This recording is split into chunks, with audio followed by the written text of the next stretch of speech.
Municipal ఎన్నికలు సమీపిస్తున్న తరుణంలో ఓటర్లలో ధైర్యాన్ని నింపేందుకు మరియు శాంతి భద్రతలపై నమ్మకాన్ని కలిగించేందుకు మెట్పల్లి పట్టణంలో పోలీసులు భారీ ఫ్లాగ్ మార్చ్ నిర్వహించారు. మెట్పల్లి డీఎస్పీ రాములు ఆధ్వర్యంలో పోలీస్ బలగాలు పట్టణంలోని ప్రధాన వీధుల గుండా కవాతు నిర్వహించాయి. ఎన్నికల సమయంలో ఎటువంటి అవాంఛనీయ సంఘటనలు జరగకుండా ముందస్తు చర్యలు చేపట్టినట్లు డీఎస్పీ తెలిపారు. ఓటర్లు ఎవరికీ భయపడకుండా ఎటువంటి ప్రలోభాలకు లొంగకుండా తమ ఓటు హక్కును స్వేచ్ఛగా వినియోగించుకోవాలని కోరారు. సమస్యాత్మక ప్రాంతాలపై ప్రత్యేక నిఘా ఉంచామని, నిబంధనలు అతిక్రమిస్తే కఠిన చర్యలు తప్పవని హెచ్చరించారు. ఈ మార్చిలో సర్కిల్ ఇన్స్పెక్టర్లు, సబ్ ఇన్స్పెక్టర్లు మరియు వందలాది మంది పోలీస్ సిబ్బంది పాల్గొన్నారు. పట్టణ ప్రజలు ప్రశాంతమైన వాతావరణంలో ఎన్నికలు జరిగేలా పోలీసులకు సహకరించాలని డీఎస్పీ సందర్భంగా విజ్ఞప్తి చేశారు.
మెట్పల్లి తర్వాత కొరుట్ల టౌన్స్కు సంబంధించి ఎలక్షన్స్ మనకు 11కు ఉన్నాయి.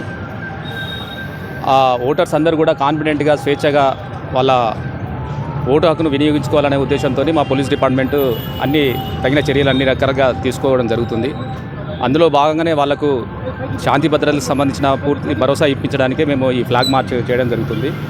ఎవరు కూడా ఎవరి ప్రలోభాలకు కానీ లేకుంటే ఎవరి భయానికి కానీ లోన్ కాకుండా వాళ్ళ ఓటు హక్కును స్వేచ్ఛగా వినియోగించుకోవాలా. భారతదేశ రాజ్యాంగం ప్రకారము మన భారతదేశ మహాపురుషులు ఎంతో కష్టపడి ఈ ఓటు హక్కును సాధించారు. అందుకనే దీన్ని స్వేచ్ఛగా అందరూ కూడా వినియోగించుకోవాలా. అందులో భాగంగానే ఈరోజు ఫ్లాగ్ మార్చ్ చేయడం జరుగుతుంది. అదేవిధంగా ఎవరైతే ట్రబుల్ మాంగర్స్, రౌడీ షీటర్సు, తర్వాత యాంటీ సోషల్ ఎలిమెంట్స్ ఉన్నారో వాళ్ళ మీద పూర్తి సర్వేలెన్స్ పెట్టడం జరిగింది. అందరూ కూడా ఈ ఎలక్షన్ సంబంధించిన నియమాలు కూడా అందరూ పాటించాలి. ఆ రోజు 100 మీటర్స్ ఏదైతే ఉంటుందో ఆ 100 మీటర్స్ వరకు కూడా ఎవరు దాని లోపలికి ఎవరు రాకూడదు.